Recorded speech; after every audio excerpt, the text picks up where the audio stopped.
Dans la moitié est du bassin méditerranéen, l'archipel du Dodécanèse regroupe les plus orientales des îles grecques. Rhodes se trouve à proximité immédiate des côtes turques. Elle est la plus grande des îles de l'archipel et joue pour celui-ci le rôle de capitale. Elle émerge de la mythologie grecque car elle est née des amours entre le soleil, représenté par le dieu Hélios, et la nymphe Rhodos, fille de la déesse Aphrodite. Dès l'Antiquité, l'île embrasse un large panorama historique.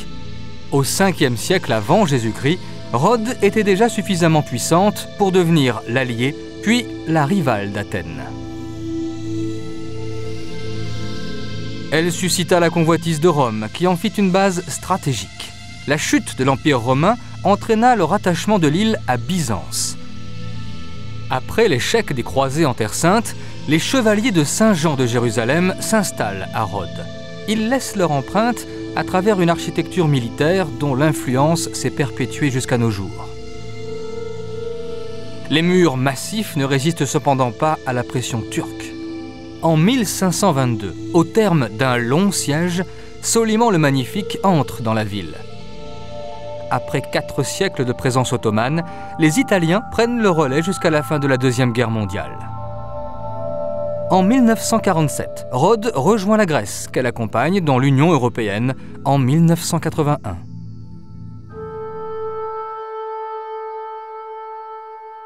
Six fois plus petite que la Crète, Rhodes est néanmoins faite d'une mosaïque de paysages différents. Certaines parties de l'île, comme la côte est, très chaude en été, révèlent un sol pelé, décapé par l'érosion. En revanche, avec l'altitude qui culmine à plus de 1200 mètres, le centre et la côte ouest accueillent une végétation méditerranéenne typique. Les pins et les mimosas dominent les plantes basses du maquis, rehaussées de couleurs vives au printemps. Mais les espèces locales subissent la concurrence des essences tropicales.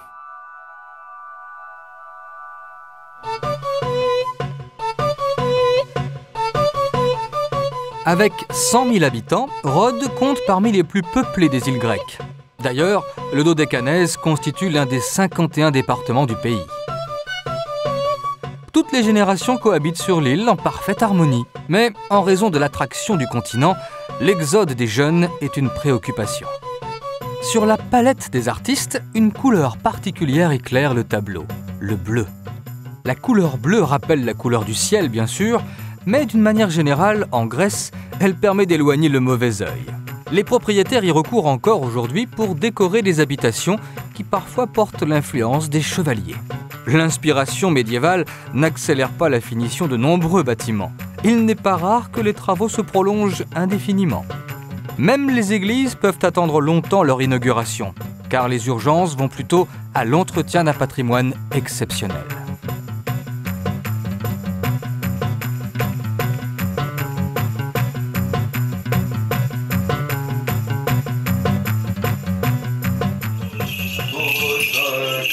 Le patrimoine s'enrichit aussi de traditions nourries en grande partie par la religion orthodoxe, très largement majoritaire. Mais les différentes cultures qui se sont succédées sur l'île ont laissé dans les lieux de culte l'empreinte de leur rayonnement. L'homme a discipliné les paysages à Rhodes, mais les troupeaux de chèvres restent parfois réfractaires à la notion de discipline. Malgré le relief, les terres peuvent être cultivées sur une bonne partie de l'île. Le terroir rocailleux convient particulièrement à la vigne et le sol est suffisamment riche pour alimenter les plantations fruitières. La Grèce et a fortiori ses îles ne peuvent prétendre à l'indépendance énergétique, même si Éole, le maître des vents, est ici plein de bonne volonté. Tout comme Hélios, d'ailleurs. La terre de Rhodes stimule un artisanat qui puise dans la mythologie les sources de son inspiration. Les communications se jouent du relief, surtout depuis qu'elles empruntent la voie des airs et utilisent les sommets comme autant de relais. Sur mer, les communications passent par l'indispensable ferry. Un cordon de plage borde presque tout le littoral de Rhodes. On assiège le soleil et on revit l'assaut du château médiéval. Le passé est omniprésent sur l'île, bien gardée par le célèbre colosse. Un Rhodien sur deux vit du tourisme, directement ou indirectement. International, for français, for Germany, English, Scandinavia. Le mode de vie traditionnel attire les visiteurs de plus en plus nombreux grâce à des infrastructures modernes. L'enjeu est important quand le tourisme transforme en or tout ce qu'il touche. Rhodes se trouve à la croisée de chemins sillonnés de tout temps par les influences extérieures. Toutes se retrouvent à l'extrémité nord de l'île, dans la ville de Rhodes.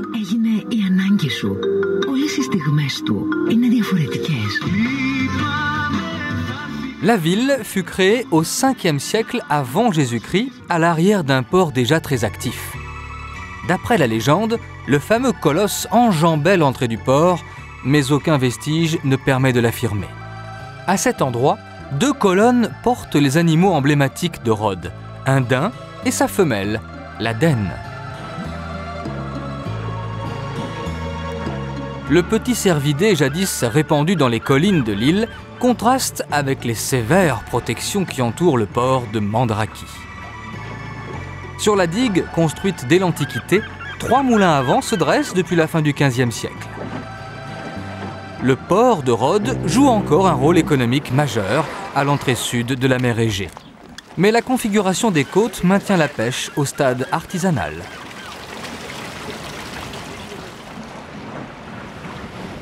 Toutes proches du port, les plages de sable offrent un lieu de détente naturel à la cité. En effet, en utilisant tout l'espace jusqu'à la pointe de l'île, la nouvelle ville avance ses bâtiments en rang serré.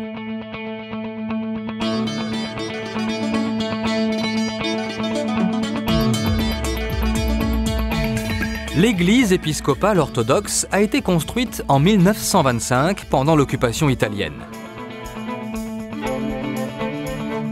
Plusieurs édifices publics, comme la Poste, rappellent la grandiloquence de l'architecture appréciée par le gouvernement fasciste de l'époque.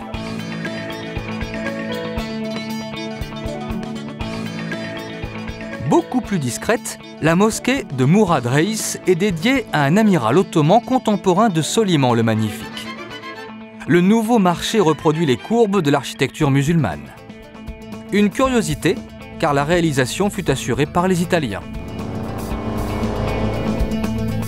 La ville nouvelle rend hommage à ses enfants illustres, comme ses champions olympiques de l'Antiquité.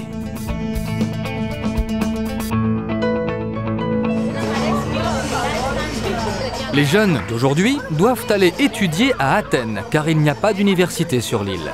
Le cadre de vie et l'ouverture sur la mer offrent toutefois de belles compensations. À l'étroit sur une péninsule, la ville moderne manque d'espace. Aussi, certains immeubles ont été construits sur pilotis pour chevaucher les ruines de vieux quartiers.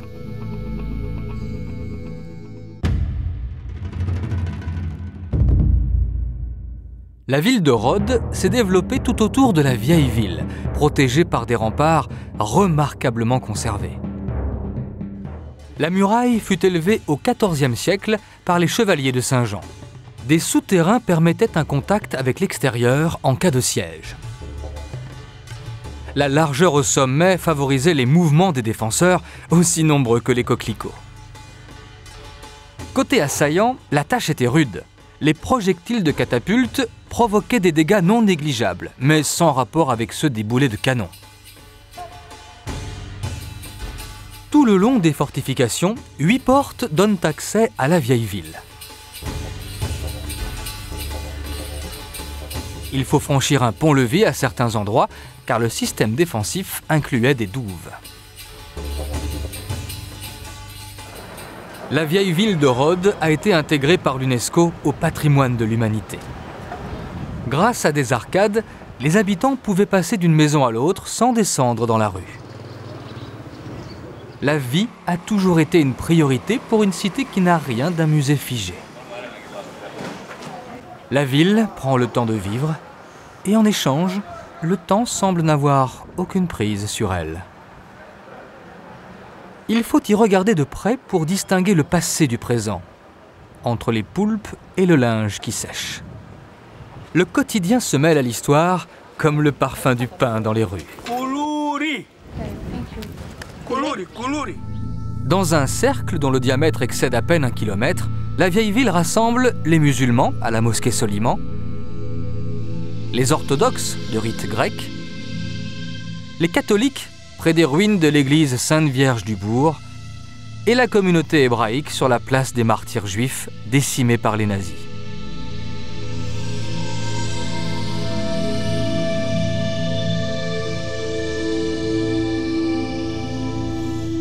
Vue du sol, la tour de l'horloge est un repère incontournable. Vue du ciel, la place Hippocrate apparaît comme la principale de la ville médiévale. Les oiseaux décoratifs se confondent avec les pigeons de La Fontaine. Pas très respectueux de la chouette, pourtant symbole de la connaissance.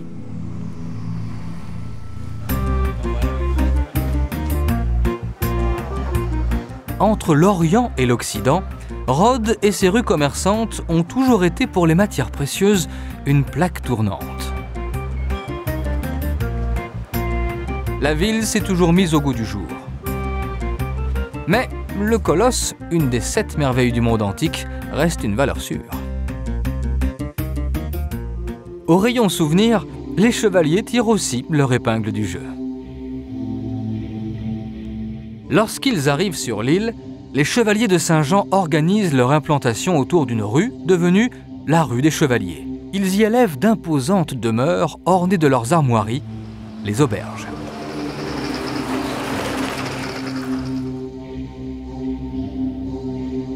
Selon leur région d'origine, les chevaliers se répartissent en 7 communautés différentes, établies dans leur propre auberge. Le consulat de France est aujourd'hui installé dans l'auberge qui regroupait les chevaliers français. Si les références à la monarchie française sont explicites, il faut rappeler que les chevaliers étaient des hospitaliers au départ. Ils aidaient et soignaient les pèlerins en Terre Sainte. Leur hôpital surprend par ses proportions et son architecture militaire. Le bâtiment a changé de vocation, il abrite désormais le musée archéologique. Autour d'une vaste cour se répartissent les différentes salles, derrière une double galerie d'arcades. Une chapelle se découpe dans le mur austère de la grande salle des malades. Déjà ici se profile la Croix de Malte, l'île où les chevaliers s'exileront et formeront l'ordre de Malte. Sous un gisant, Pierre de Corneillan, un grand maître des chevaliers de Saint-Jean, a trouvé sa dernière demeure. Il repose ici avec d'autres grands maîtres de l'ordre. Le musée archéologique présente un ensemble remarquable de statues antiques. Une Vénus aux traits estompés par le temps et la tête chevelue du dieu Hélios, père fondateur de l'île.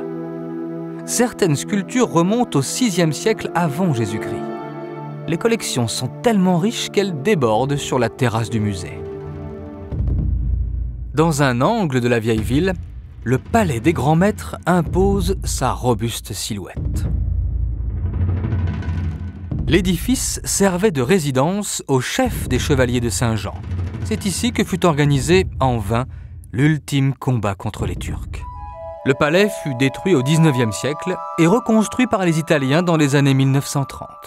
Depuis lors, des statues d'empereurs romains découvertes sur l'île de Kos surveillent la cour centrale.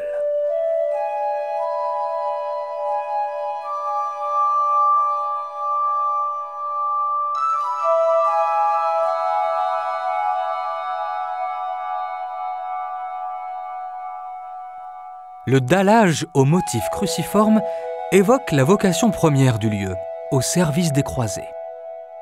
Les pérégrinations des hospitaliers de Saint-Jean et les raisons de leur implantation sur l'île de Rhodes sont bien connues des historiens.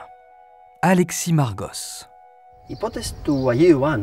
Les chevaliers s'installèrent à Rhodes parce que c'était le seul endroit disponible en Méditerranée orientale.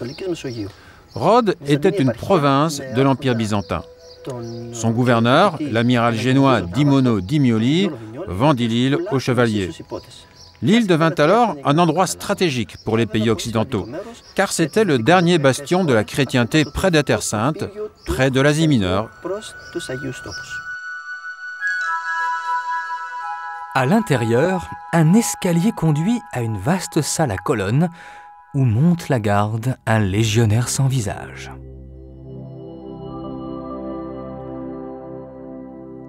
Pour la décoration intérieure, les Italiens ont récupéré de somptueuses mosaïques, elles aussi prélevées sur l'île de Kos. Elles datent de l'époque romaine et de l'époque hellénistique, la période finale de la civilisation grecque antique. Le palais restauré était destiné à Mussolini, mais les travaux s'achevaient à peine que la guerre commençait.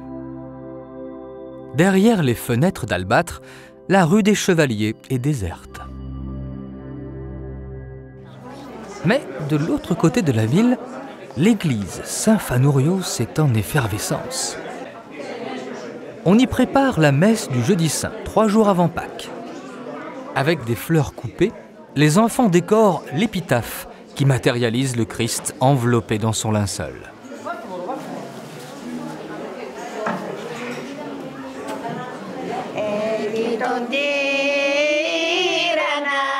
L'église byzantine date du IXe siècle. C'est la plus ancienne de la ville. Après l'office, les fidèles boivent du thé rouge qui représente le sang du Christ.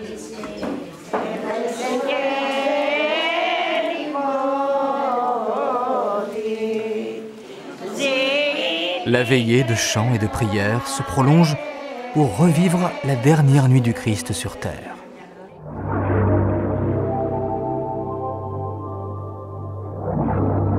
Au sommet du mont Smith, à l'ouest de la ville, le temple d'Apollon domine l'acropole, la cité antique de Rhodes.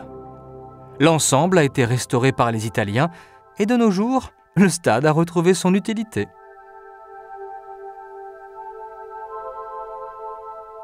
À proximité, la position stratégique du mont Philérimos domine tout le nord de l'île. La cité côtière de Ialissos y avait élevé sa propre acropole où subsistent encore les ruines d'un temple du IIIe siècle avant Jésus-Christ.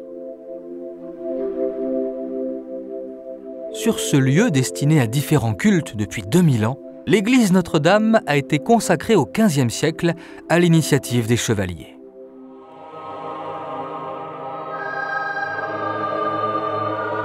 La ferveur religieuse s'y exprime à travers des peintures contemporaines ou des icônes très anciennes.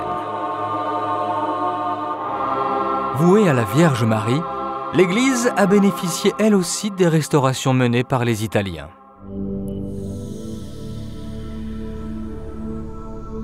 Grecs orthodoxes ou catholiques italiens, l'histoire de l'île survole les cultures et les réunit. Au cimetière du chef-lieu, toutes les confessions sont représentées. Chacune a son secteur. C'est ainsi que se côtoient les sépultures chrétiennes, catholiques ou orthodoxes, et les tombes musulmanes, toutes proches de l'espace occupé par les défunts juifs.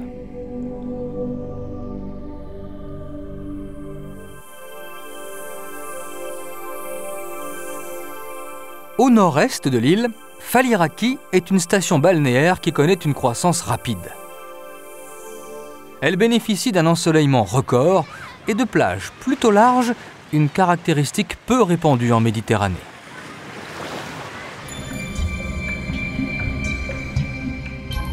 Malgré son développement touristique et le modernisme architectural, l'île de Rhodes ne tourne pas le dos à son passé.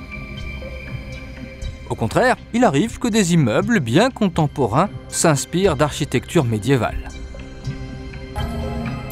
Le savoir-faire des chevaliers a laissé des traces.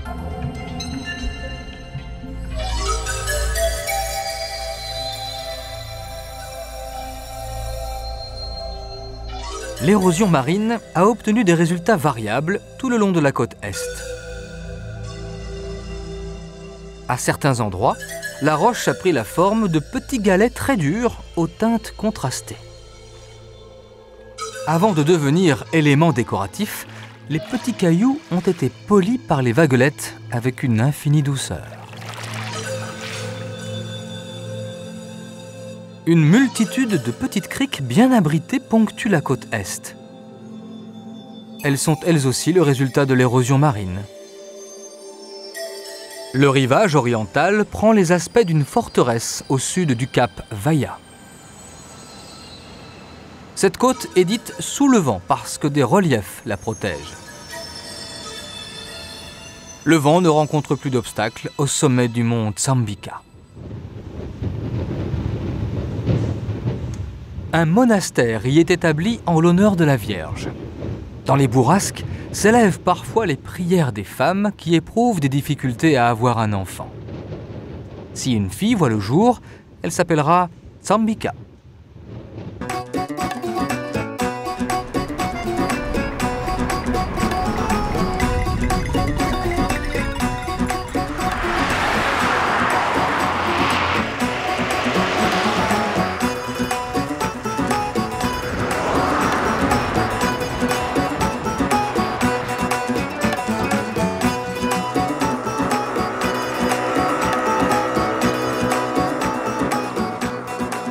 Vers l'intérieur, la végétation surprend autant que la faune, haute en couleurs.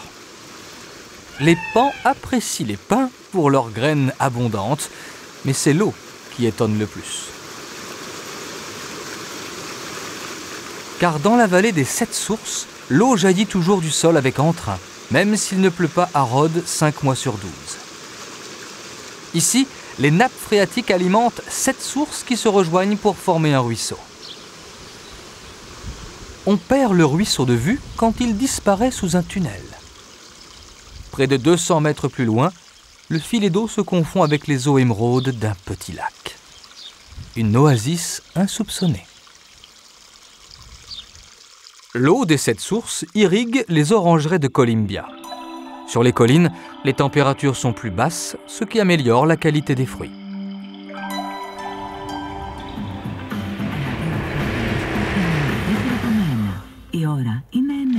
Archangelos est la 2e localité de l'île. Aux terrasses des cafénias siègent imperturbables les joueurs de tavli, le jeu de jaquet local. La bourgade a conservé son cachet et les maisons leur fraîcheur. Les murs réfléchissent les rayons d'un soleil d'autant plus ardent qu'il n'y a pas de vent. Sur la place devant l'église, la population est rassemblée le dimanche de Pâques. Pour les orthodoxes grecs, la résurrection du Christ est un grand événement. Le cierge pascal symbolise le triomphe de la lumière sur la mort. Il sert aussi à brûler Judas en effigie, l'apôtre félon qui vendit le Christ à ses ennemis. Personne ne s'émeut de son triste sort. En revanche, la préparation de l'agneau pascal mobilise toutes les attentions. La lenteur de la cuisson et l'huile d'olive aux herbes aromatiques en garantissent la saveur. Dans une terrine mise au four, une autre recette à base de mouton, le paskatis, fait l'unanimité autour de la table familiale. Le déjeuner de Pâques met fin aux privations du carême. Les grands moments de la vie sont accompagnés de préparations particulières. Exemple, le melikouni, un gâteau à base de sésame et de miel que l'on envoie aux invités d'un mariage. Sofia Moscou reçoit des commandes de la Grèce entière. Cette pâtisserie existe aussi en Grèce continentale sous le nom de pastelli.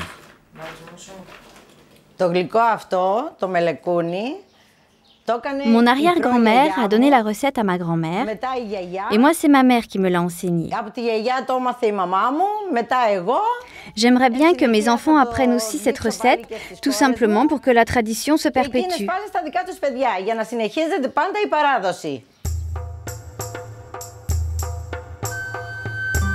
À mi-chemin entre le nord et le sud de l'île, la plaine littorale se hérisse de promontoires rocheux. À Féraklos, les chevaliers avaient érigé une forteresse, aujourd'hui en ruine.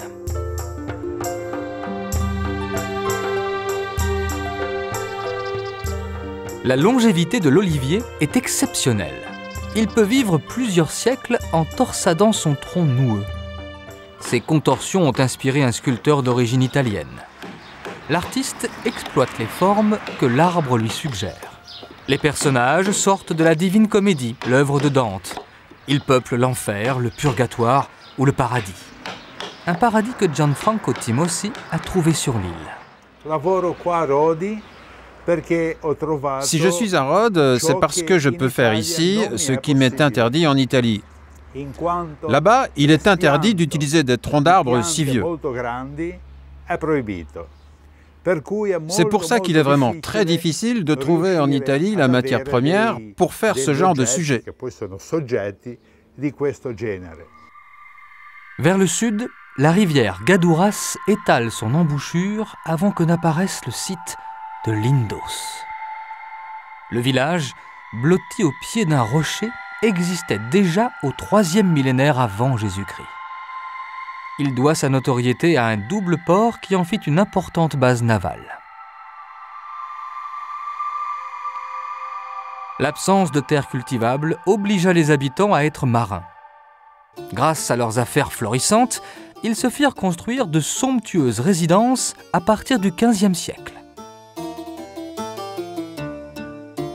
Plusieurs églises byzantines témoignent du rayonnement religieux d'une bourgade préservée de l'automobile.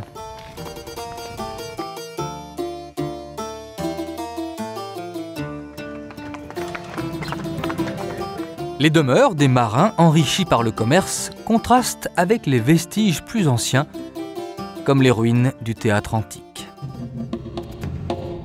Creusés à flanc de rocher, les gradins en demi-cercle ont été gommés par l'érosion. Le site doit beaucoup de sa grandeur à l'acropole, à laquelle mène un chemin escarpé.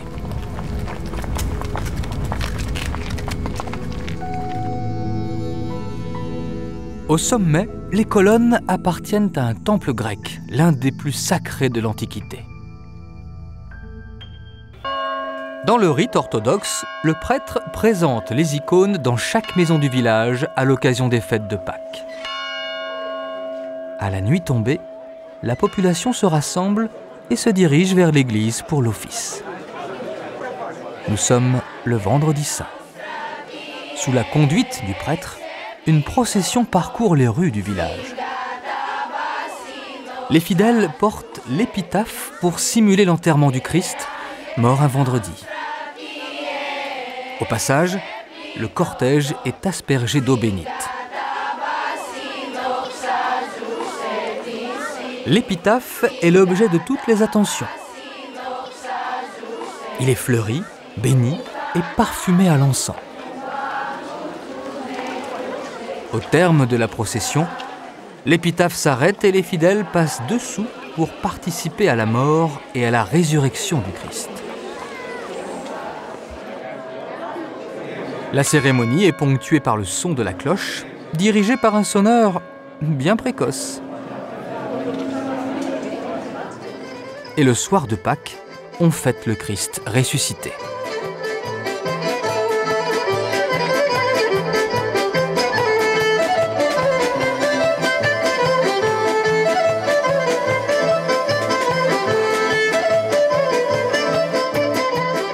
Les jeunes des villages font vivre le répertoire des danses imprégnées des traditions de l'île. Exemple, la danse dite du pêcheur d'éponges. Un des danseurs mime les dommages physiques subis par les plongeurs en raison de la pression de l'eau.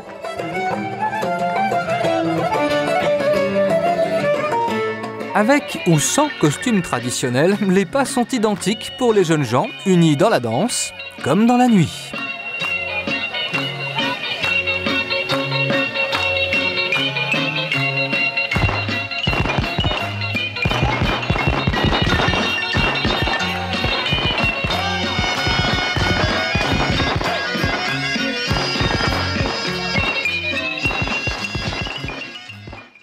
Au-delà de Lindos, et après avoir franchi l'excroissance formée par un dernier cap, la côte ne rencontrera plus d'obstacles rocheux jusqu'à l'extrémité sud de l'île.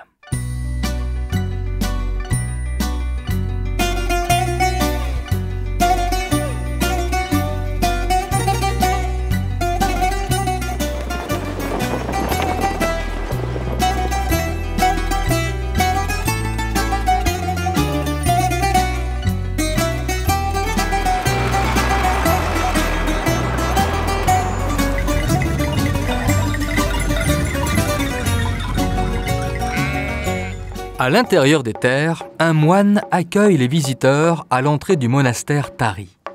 Construit au IXe siècle, c'est le plus ancien de Rhodes. Pour annoncer l'office, on frappe sur un panneau de bois le cimandron. Aujourd'hui, tous les visiteurs sont les bienvenus, à condition de ne pas franchir l'iconostase, une cloison d'icônes qui sépare le chœur du reste de l'église.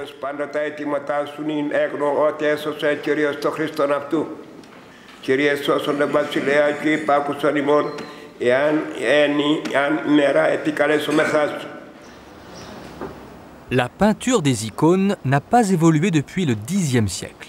Les couleurs sont diluées dans l'eau additionnée d'huile de lin et appliquées le plus souvent sur un support en bois. Pour Syrimis Basilios, la main de Dieu fait le reste.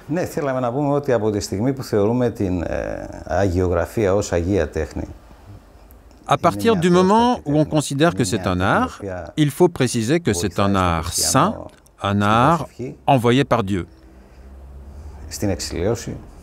Notre rôle, c'est d'aider le fidèle, le chrétien, à la prière, à la méditation. On ne peut pas dire que l'on soit des artistes, car on ne fait que transmettre. On ne crée pas, on transmet.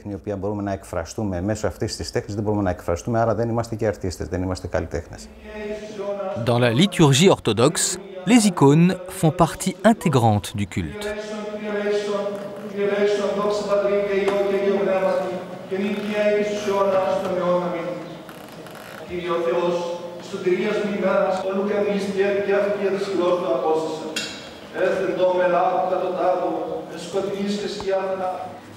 Le prêtre du village ne se contente pas de servir Dieu pour vivre.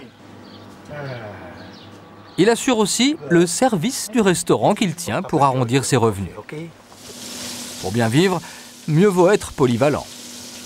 Chrissy Papageorgiou n'hésite pas à mettre la main à la pâte. Ici, on fait tout en famille, avec Madame Papageorgiou et Maman Papageorgiou.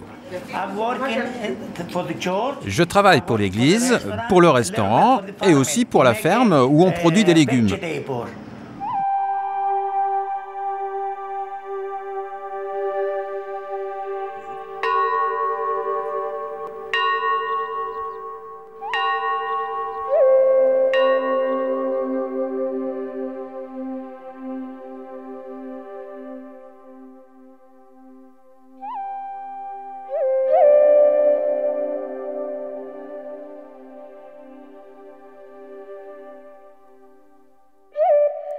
En direction du sud, l'île de Rhodes se rétrécit jusqu'à son extrémité méridionale, le cap Prasonici. Là, une petite île se détache de l'île principale ou s'y attache au gré des marées.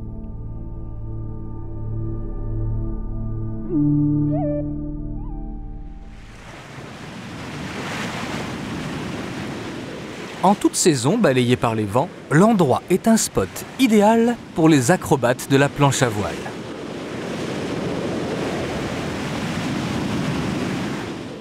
Après avoir franchi le cap Prasonici, il suffit de longer la façade occidentale de l'île pour remonter vers le nord. Sur une vingtaine de kilomètres, la côte commence par dérouler un littoral quasi rectiligne.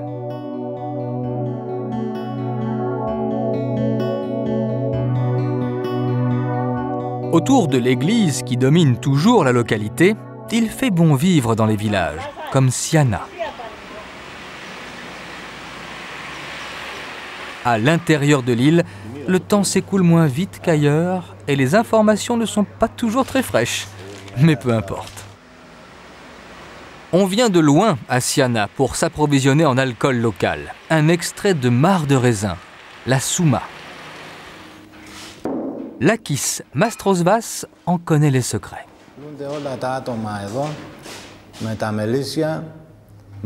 Tout le monde ici travaille pour la souma, et aussi pour le miel et pour l'huile. Pour la souma, on cueille le raisin fin août ou début septembre, on le met dans des fûts, on le laisse macérer pendant 20 jours, on le sort et on a la souma. Servi avec modération, il n'y a rien de tel qu'un verre de souma pour finir un repas entre amis. gremo fovame. Madon more, madon fova se to gremo. Madon fova se to gremo. Pareto monopati, pareto monopati. Tomo more, tomo monopati me βγάλε. Το μονοπάτι με βγάλε. Σε ένα ερήμο εκκλησάκι, σε ένα ερήμο εκκλησάκι. En progressant vers le nord, le paysage évolue. Les parcelles cultivées se réduisent et les reliefs prennent de la hauteur. Ils permettent d'arrêter les nuages et provoquent des précipitations qui remplissent le seul réservoir d'eau douce sur l'île. Le barrage est entouré de collines qui culminent à une altitude moyenne de 500 mètres. Entre les mois de mai et de novembre, le niveau de l'eau peut baisser de manière spectaculaire. Au pied des reliefs, les cultures sont encore possibles. Mais bientôt, l'altitude va changer la donne. Dès les premières pentes du mont Ataviros, le plus élevé de l'île, la végétation se raréfie.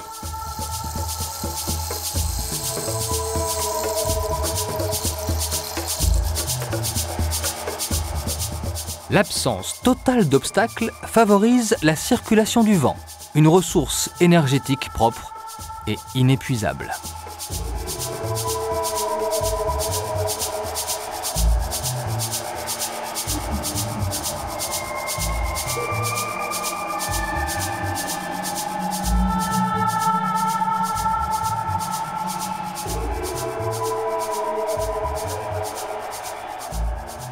À plus basse altitude et quand la pente n'est pas trop forte, les cultures reprennent leurs droits.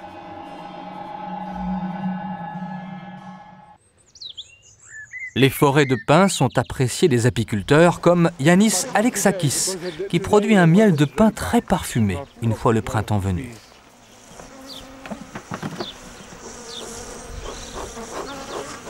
L'apiculteur enfume les abeilles pour les étourdir. Les insectes ainsi engourdis ne font aucune difficulté lorsqu'on extrait les rayons chargés de miel. L'artisan travaille d'ailleurs sans gants. Mais l'apiculteur a un associé. Il est minuscule. Cette petite créature, Marcellina hellenica, c'est la productrice du miel de pin. C'est cette petite chose. Elle met ses œufs dans du coton pour les protéger.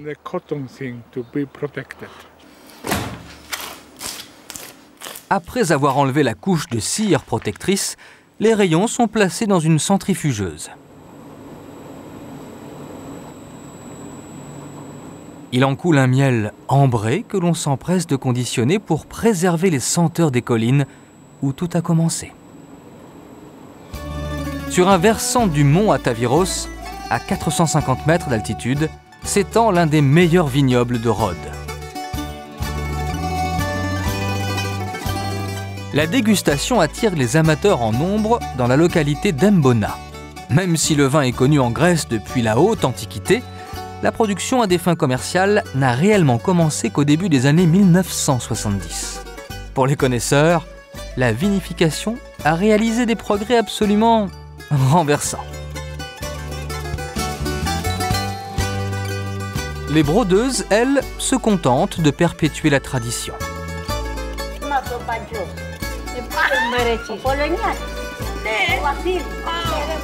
Sans se prendre la tête, la vie s'écoule tranquille. Le coiffeur n'est pas près d'être débordé et chacun attend son tour avec décontraction.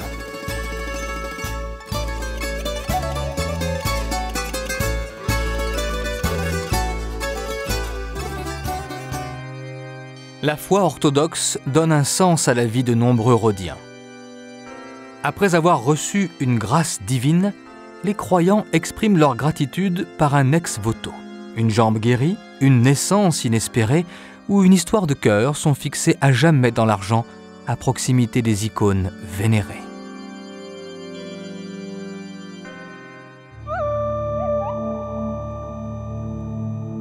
Pour les chevaliers de Saint-Jean, le péril ne pouvait venir que de la mer. Tout le long de la côte, ils installèrent un solide système défensif. La forteresse de Monolitos, au sud-ouest de l'île, faisait partie d'un dispositif chargé de repousser autant les infidèles que les pirates.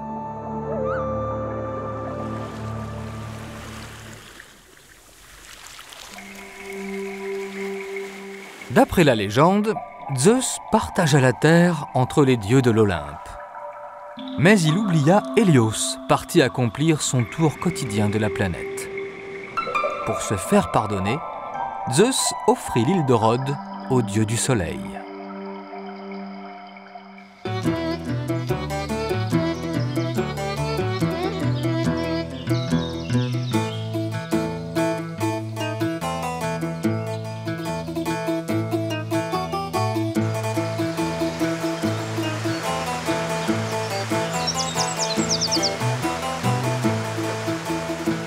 Au fond d'une vallée verdoyante pousse un arbre voisin de l'érable, le liquidambar. Pendant l'été, la résine exhale un fort parfum de vanille qui enveloppe la vallée des papillons, pétaloudes en grec.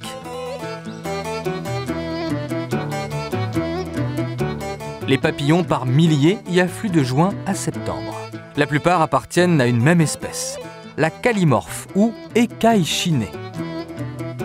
À l'intérieur d'un petit musée, on a rassemblé un grand nombre d'autres espèces pour créer un véritable musée du papillon.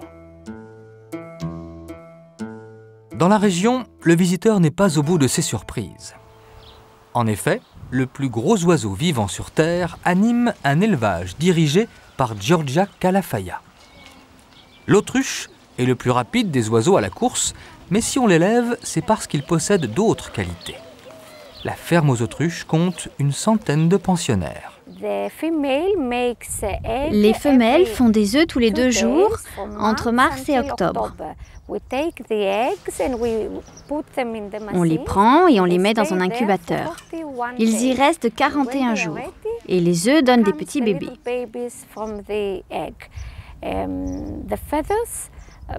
On utilise les plumes, la viande. C'est de la viande rouge, comme le bœuf, et c'est vraiment délicieux. Avec sa tête en périscope, l'autruche se donne des grands airs. L'air de rien, elle contribue largement à l'alimentation de la famille. Un seul de ses œufs équivaut à 12 œufs de poule. L'épaisse coquille accepte les perforations et la surface brillante met en valeur la créativité artistique. Même les icônes y ont trouvé un support tout neuf. Au nord-ouest de l'île, les archéologues ont découvert le site de Kamiros au milieu du XIXe siècle. La cité antique a été abandonnée 21 siècles auparavant, après sa destruction par un séisme. Les ruines n'ont jamais été pillées parce qu'elles étaient tombées dans l'oubli. En plus des bâtiments civils et religieux, la ville, prospère, avait organisé la récupération des eaux de pluie, chauffées pour l'usage public. L'eau était stockée au fond de grands bassins. La ville assurait aussi la distribution qui approvisionnait 400 familles en eau potable. Les canalisations de terre cuite permettaient aussi le fonctionnement des fontaines publiques.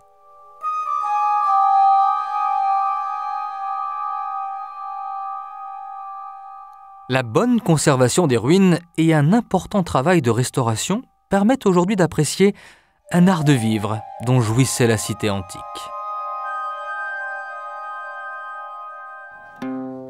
L'archipel du Dodécanèse rassemble des centaines d'îles de toute taille, beaucoup plus proches de l'Asie mineure que de la Grèce continentale. Elles se succèdent sur 200 km le long de la côte turque.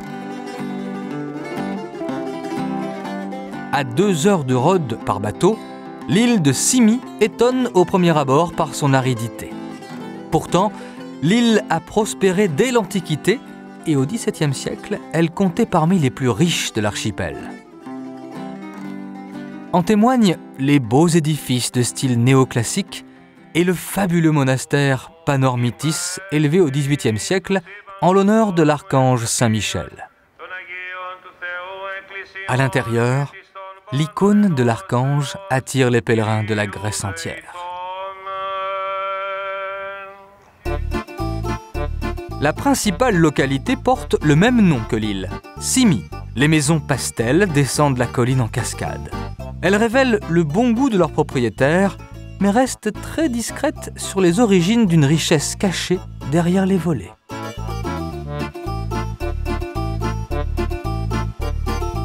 La réussite économique de Symi trouve ses origines dans le quartier du port Gialos. Grâce aux constructions navales d'abord, mais aussi à une pêche miraculeuse dont les plus anciens marins se souviennent. La pêche aux éponges, pratiquée depuis l'Antiquité. Même avec les progrès du scaphandre, le travail était pénible et les accidents provoqués par la décompression fréquents.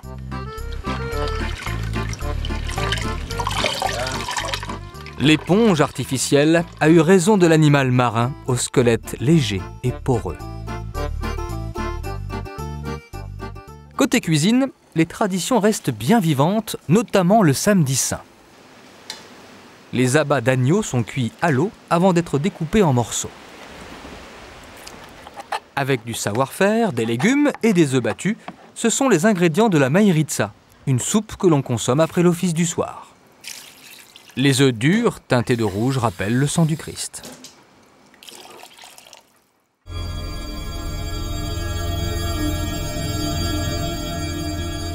Le samedi saint, sur l'île de Rhodes, l'aéroport est le cadre d'un événement exceptionnel. À la tombée du jour, on attend l'arrivée d'un avion très spécial.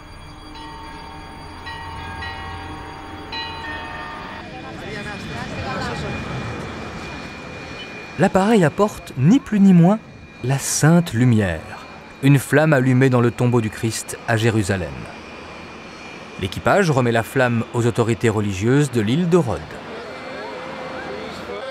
La lumière annonce la bonne nouvelle de la résurrection du Christ.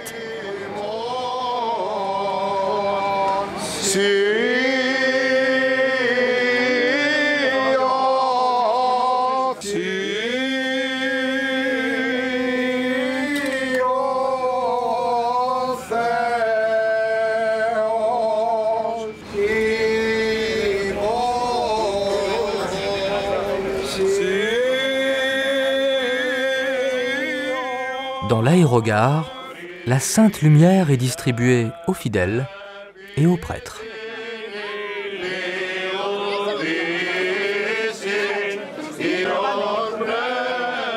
Les flammes vont rejoindre toutes les églises pour illuminer l'office du samedi saint. À l'église épiscopale de Rhodes, on attend la Sainte Lumière. Elle entre triomphalement pour éclairer la cérémonie. Dès la lecture des Saintes Écritures, le cierge pascal accompagne toutes les étapes de l'office jusqu'à la vénération des icônes. À la fin de l'office, chacun s'en retourne avec la flamme sacrée.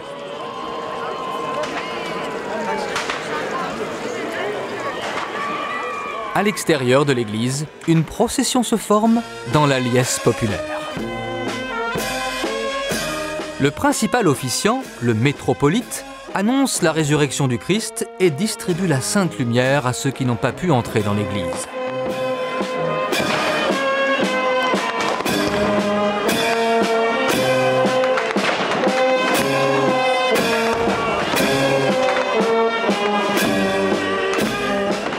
La présence de militaires peut surprendre au milieu d'une cérémonie purement religieuse. Elle s'explique simplement par le fait que la séparation entre l'État et l'Église n'existe pas en Grèce. Les militaires rendent donc les honneurs aux autorités civiles et religieuses. Les feux d'artifice prennent le relais de la Sainte Lumière et la joie de la résurrection du Christ trouve son écho dans les musiques traditionnelles.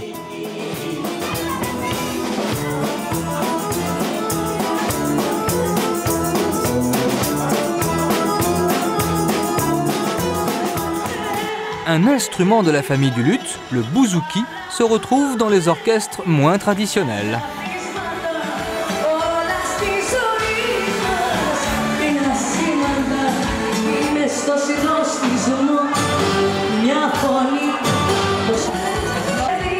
rose, Rhodon en grec, serait à l'origine du nom de Rhodes. L'île a connu dans l'Antiquité plusieurs appellations qui font référence à sa beauté naturelle. Une beauté qui transcende les croyances. Une beauté née de l'amour d'Hélios.